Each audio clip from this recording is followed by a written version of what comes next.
What's going on, everybody? Welcome to Cullen's Music Corner. I'm Cullen the Great. Today, I am super excited to finally be bringing you a new song review. We're going to be talking about quite the controversial song today, but we're going to be talking about Lil Nas X's newest track, Montero, aka Call Me By Your Name. Now, like I said, this has been quite the controversial song, not so much for the song itself, for really even the meaning of the song, but just because of the music video. Recently, Lil Nas X has collaborated with Nike and came out with a shoe, and there has been a lot of talk about this shoe, which we'll dive into later, but basically, the song itself overall is really good. I am a big fan of it. I think it's very similar to his Old Town Road kind of style with the layers of his vocals and just how, like, the cadence of his voice and how he delivers the lyrics. I think it sounds really good, especially over that beat. I mean, that instrumental just slaps, and with his low, like, frequency kind of voiceover, it just sounds really good. One of my favorite things about this song is Lil Nas's ability to switch his flow, switch his cadence, and just really switch the pitch of what he's singing in it.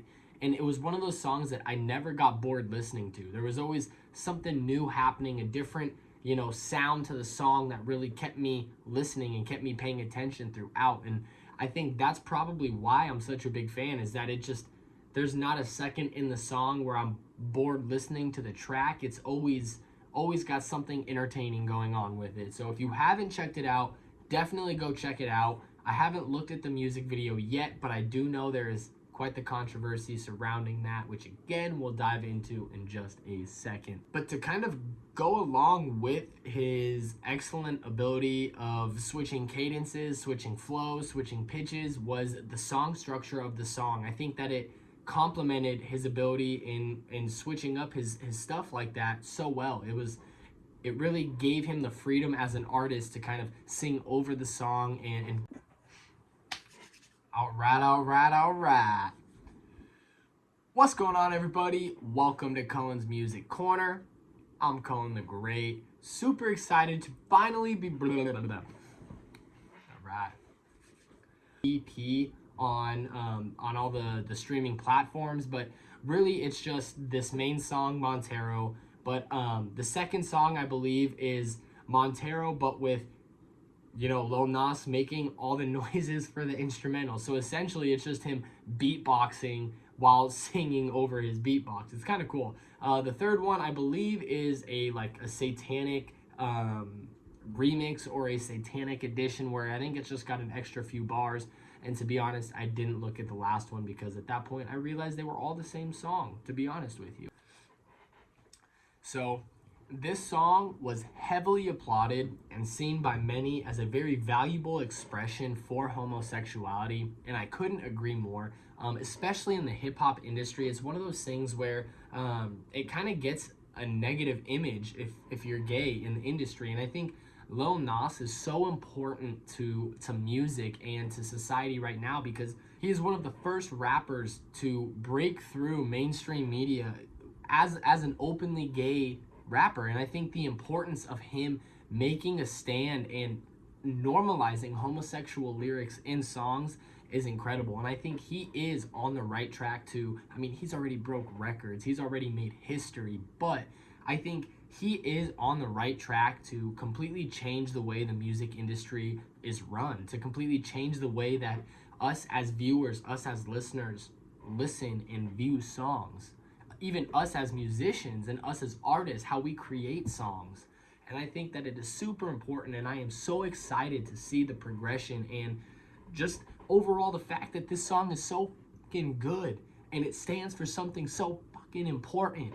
It is absolutely awesome, and I am so excited to see what he is coming up with next. This song is, I guess, the lead single from his upcoming album. I don't know if it's his debut album. I believe it is. I think he dropped an EP last year, but I think this is his debut album. This song is the lead single from it. It is going to be named Montero, which, for those of you that don't know, is Lil Nas X's first name. So that's why the song Montero, Call Me By Your Name, his name is Montero.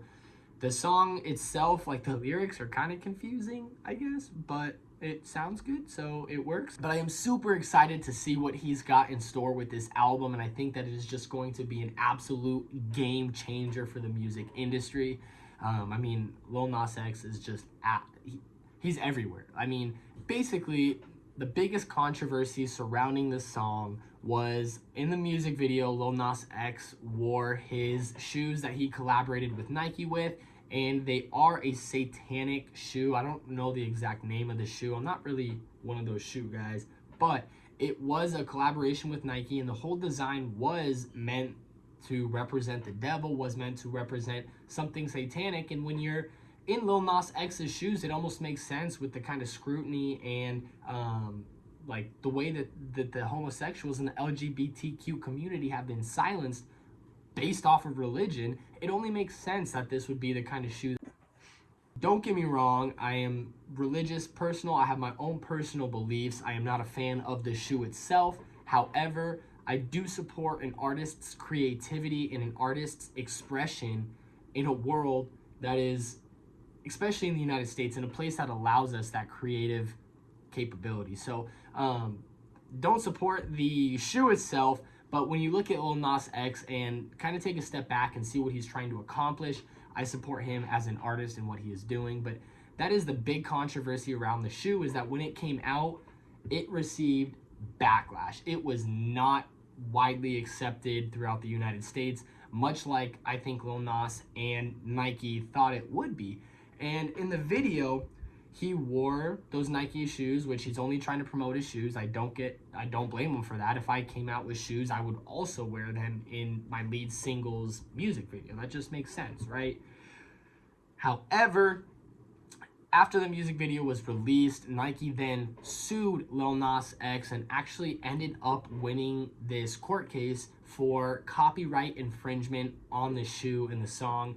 And they actually have a temporary restraining order against Lil Nas X and his shoe, preventing him from selling it at all.